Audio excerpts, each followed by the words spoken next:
নমস্কার বন্ধুরা, আজকের ভিডিও আমি যে সমস্ত ছাত্রছাত্রী 2025 থেকে 26-এ তার মানে ক্লাস 11 থেকে 12-এ উঠবে, অর্থাৎ যে সমস্ত ছাত্রছাত্রী 2026-এ উচ্চ মাধ্যমিক পরীক্ষা দেবে তাদের উদ্দেশ্যে 2025-26-এ দ্বাদশ শ্রেণীর বাংলা সিলেবাস নিয়ে আমি আজকে আলোচনা করব। তোমরা ইতিমধ্যেই জেনে গেছো যে ক্লাস 11-এ তোমাদের সেমিস্টার প্রথা চালু হয়ে গেছে। তোমরা দুটো সেমিস্টার অলরেডি দিয়ে দিয়েছো, প্রথম আর দ্বিতীয়। এরপর তোমরা যখন দ্বাদশ শ্রেণীতে উত্তীর্ণ হবে, তোমাদের সেখানেও দুটো সেমিস্টার আছে, সেমিস্টার 3 ও সেমিস্টার 4। এক্ষেত্রেও কিন্তু তোমরা 40 নম্বরের সেমিস্টার যে 3 পরীক্ষা সেটা দেবে। সেখানে তোমাদের সেমিস্টার 3 40, সেমিস্টার 4 40, আর 40 আছে, আর প্রজেক্টে 20। টোটাল তোমাদের 100 নম্বরের পরীক্ষা দিতে হবে।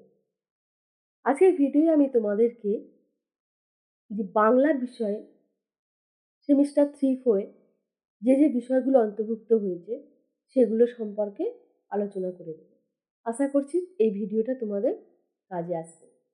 বন্ধুরা, তাহলে আর দেরি না করে, যারা আমার চ্যানেল সাবস্ক্রাইব করোনি অবশ্যই চ্যানেলটা সাবস্ক্রাইব করে দিও, আর তোমার বন্ধুদের মধ্যে আমার চ্যানেলের লিঙ্কটা শেয়ার করে দিও। আর তোমাদের যে সাবজেক্টের উপরে জানার কিছু আছে, প্রশ্ন আছে, অবশ্যই আমাকে কমেন্ট বক্সে একটা কমেন্ট করে জানিয়ে দিও। আমি তোমাদের প্রশ্নের উত্তর দেওয়ার চেষ্টা করব।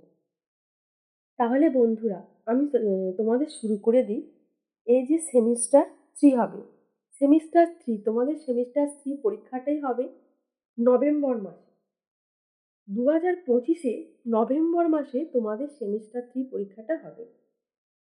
এই সেমিস্টার 3-র মধ্যে বাংলা গল্প আছে, প্রবন্ধ আছে, ভারতীয় শিল্প আছে, আন্তর্জাতিক কবিতা আছে, ভাষা আছে, আর বাংলা শিল্প সাহিত্য ও সংস্কৃতির ইতিহাস আছে। এই বিষয়গুলো অন্তর্ভুক্ত হয়েছে তোমাদের সেমিস্টার 3-তে। এখানে তোমাদের 40 নম্বরে পরীক্ষা দিতে হবে, আর এই বিষয়গুলো আছে। এই পরীক্ষাটাও হবে নভেম্বর মাসে। তাহলে আমরা দেখে নেব যে এই যে বাংলা গল্প, এই বাংলা গল্পর কি আছে, প্রবন্ধে কি আছে, এই সমস্ত বিষয়গুলো আমি দেখে নেব। আমার বাংলা গল্পে আছে আদরিণী গল্প। এই আদরিণী গল্পটির লেখক হচ্ছে প্রভাত মুখোপাধ্যায়। তাহলে একটা গল্প আছে তোমাদের, তার নাম আদরিণী, আর লেখক হচ্ছে প্রভাত মুখোপাধ্যায়। এরপরে দেখো কবিতা আছে। যে কবিতাটা আছে সেটা হচ্ছে অন্ধকার লেখা গুচ্ছ। এর লেখক হচ্ছে শ্রীজাত। তাহলে আরও একটা কবিতা আছে, সেটা হলো দিগ্বিজয়ের রূপকথা। এর লেখিকা হচ্ছে নবনীতা দেবসেন। তাহলে আমি পেয়ে গেলাম দুটো কবিতা, একটা অন্ধকারের লেখাগুচ্ছ শ্রীজাত, আর একটা কবিতা হচ্ছে দিগ্বিজয়ের রূপকথা নবনীতা দেবসেন। একটা গল্প তো পেয়েছি আদরিণী প্রভাত মুখোপাধ্যায়। এরপর আছে প্রবন্ধ। এই প্রবন্ধের মধ্যে আছে বাংলা ভাষা স্বামী বিবেকানন্দ। এর উপরে তোমাদের আছে প্রবন্ধ। এরপর তোমাদের যে বিষয়টা রয়েছে সেটা হচ্ছে ভারতীয় শিল্প। এই ভারতীয় শিল্পের মধ্যে রয়েছে যে পোর্টরাজ। পোর্টরাজ হচ্ছে শঙ্কররাও খারাট লেখক, যেটা অনুবাদক হচ্ছে সুনন্দ চক্রবর্তী। পোর্টরাজ শঙ্কররাও খারাটের অনুবাদক হলেন সুনন্দ চক্রবর্তী। তারপরে আছে আন্তর্জাতিক কবিতা। এই আন্তর্জাতিক কবিতাটা হচ্ছে তার সঙ্গে। এর লেখা হচ্ছে পাবলু নেরুদা। এই পাবলু নেরুদা, এটা অনুবাদক হচ্ছেন শক্তি চট্টোপাধ্যায়।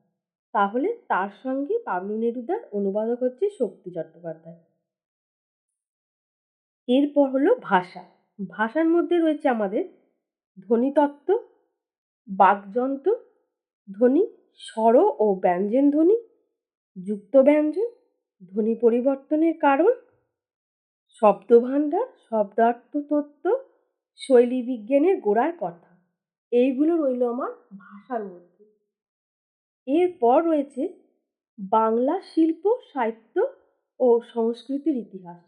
এই বাংলা সাহিত্য, শিল্প, সংস্কৃতির ইতিহাসের মধ্যে রয়েছে আমার ৩টে ভাগ। সেখানে আছে আমার পর্ব ৪, পর্ব ৭ ও পর্ব ৮। পর্ব ৪-এ আছে আমার বাংলা গানের ইতিহাস, পর্ব ৭-এ আছে আমার বাঙালির বিজ্ঞান চর্চা, আর পর্ব ৮-এ আছে বাঙালির খেলাধুলা সংস্কৃতি অর্থাৎ ক্রীড়া সংস্কৃতি। তাহলে বন্ধুরা, এই যে সেমিস্টার 3 দ্বাদশ শ্রেণী, তোমাদের বাংলার কোন কোন বিষয়গুলো অন্তর্ভুক্ত হয়েছে আশা করছি তোমাদেরকে আমি বোঝাতে পেরেছি। আর এই ভিডিওটা তোমাদের উপকারে লাগবে বা তোমাদের কাজে আসবে আমি আশা করতে পারি। তোমরা অবশ্যই আমার চ্যানেলটাও সাবস্ক্রাইব করে আমার পাশে থাকবে। এরপর তোমাদেরকে আমি সেমিস্টার 4 এখানে কোন কোন বিষয়গুলো অন্তর্ভুক্ত হয়েছে সেটা নিয়ে আলোচনা করব। তোমাদের সেমিস্টার 4 যে পরীক্ষা সেটা হবে 2026-এর মার্চ মাসে। এখানেও তোমাদের গল্প, কবিতা, নাটক, নানা এছাড়াও আছে বিভিন্ন সহায়ক গ্রন্থ, বাংলা শিল্প সাহিত্য সংস্কৃতির ইতিহাস, এগুলোও আমার সেমিস্টার 4 এর মধ্যে রয়েছে। এখানেও 40 নম্বরের পরীক্ষা তোমাদের দিতে হবে। তাহলে এখানে যে গল্প আছে, প্রথমে গল্প দিয়ে শুরু করি। গল্প আছে প্রথম যেটা, সেটা হচ্ছে হলুদ পোড়া। লেখক হলেন মানিক বন্দ্যোপাধ্যায়। তাহলে তোমরা দ্বাদশ শ্রেণীতে সেমিস্টার 4-এ যে গল্প পড়বে সেটা হচ্ছে হলুদ পোড়া, মানিক বন্দ্যোপাধ্যায়। এখানে আরও একটা গল্প আছে যেটা হলো রং নাম্বার। এর লেখিকা হলেন মহাশ্বেতা দেবী। তাহলে দুটো গল্প আমাদের পড়তে হবে, হলুদ পোড়া আর রং নাম্বার, যাদের লেখক হলেন মানিক বন্দ্যোপাধ্যায় ও লেখিকা হলেন মহাশ্বেতা দেবী। এরপর একটা কবিতা। কবিতা এখানে তোমাদের রয়েছে 3টে। এর মধ্যে প্রথম হচ্ছে প্রার্থনা, রবীন্দ্রনাথ ঠাকুরের। দ্বিতীয় আছে তিমি হননের গান, জীবনানন্দ দাশের। 3 নম্বরে আছে কেন এলো না, সুভাষ মুখোপাধ্যায়। তাহলে আমাদের কবিতা পড়তে হচ্ছে কটা? 3টি। প্রার্থনা, তিমি হননের গান, কেন এলো না। প্রার্থনা রবীন্দ্রনাথ ঠাকুর, তিমি হননের গান জীবনানন্দ দাশ, কেন এলো না সুভাষ মুখোপাধ্যায়। এরপর আমাদের পড়তে হবে নাটক। নাটকের মধ্যে রয়েছে নানা রঙের দিন, অজিতেশ বন্দ্যোপাধ্যায়। তাহলে একখানাই নাটক পড়তে হবে আমাদেরকে, সেটা হলো নানা রঙের দিন, অজিতেশ বন্দ্যোপাধ্যায়।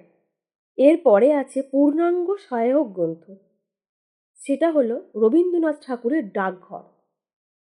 রবীন্দ্রনাথ ঠাকুরের ডাকঘরটা আমাদের পূর্ণাঙ্গ সহায়ক গ্রন্থ হিসাবে পড়তে হবে। এরপর আছে বাংলা শিল্প সাহিত্য ও সংস্কৃতির ইতিহাস।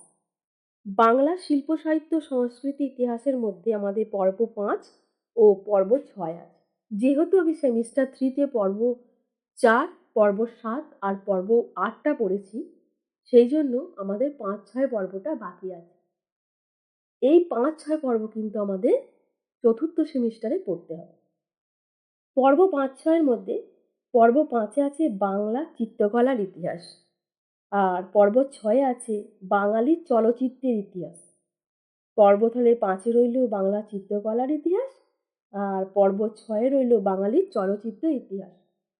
এছাড়াও আমাদের এই সেমিস্টার 4-এ আছে প্রবন্ধ রচনা, যেখানে প্রুফ থাকতে পারে বা কোনো একটা বিজ্ঞানীর জীবন কাহিনী নিয়ে লিখতে হতে পারে, তোমাদের একটা প্রবন্ধ থাকবে। তাহলে বন্ধুরা, তোমাদের সেমিস্টার 4 পরীক্ষা হচ্ছে মার্চ মাসে 2026-এ, আর সেমিস্টার 3 পরীক্ষা হচ্ছে নভেম্বর মাসে 2025-এ। তাহলে আজকের ভিডিও আমি তোমাদের সেমিস্টার 3 ও সেমিস্টার 4-এ বাংলা সিলেবাস নিয়ে আলোচনা করলাম। আশা করছি এই সিলেবাসটা তোমাদের কাজে আসবে, কেননা তোমাদের তো পরীক্ষা শেষ হয়ে গেছে, সেকেন্ড সেমিস্টার তোমরা দিয়ে দিয়েছো। এরপর তোমরা সময় আর বেশি পাবে না। 11 থেকে 12-এ ওঠা নভেম্বরে যদি পরীক্ষা হয়, তোমাদের হাতে গোনা কয়েকটা মাসের মধ্যে তোমাদের বইগুলো চটপট কিনে নিতে হবে, তারপর সিলেবাসগুলো শুরু করে দিতে হবে, সিলেবাস শেষ করতে হবে। সময় খুব একটা বেশি পাবে না। তাই বন্ধুরা, আমি তোমাদেরকে বলবো, তোমরা এই বইগুলো এই লেখকের নাম অনুসারে কিনে নাও। কিনে নিয়ে বইগুলো থেকে এখনই পড়তে শুরু করে দাও। আমি আমার নেক্সট ভিডিওয় তোমাদের এই সমস্ত বাংলা চ্যাপ্টারের বিষয়গুলো থেকে কোয়েশ্চেন নিয়ে আলোচনা করে দেবো। তোমাদের যদি কিছু জানার থাকে তোমরা অবশ্যই আমাকে কমেন্ট বক্সে কমেন্ট করে জানিও। তাহলে বন্ধুরা, আজকের ভিডিও এই পর্যন্তই। আবার দেখা হবে পরের ভিডিও। ধন্যবাদ।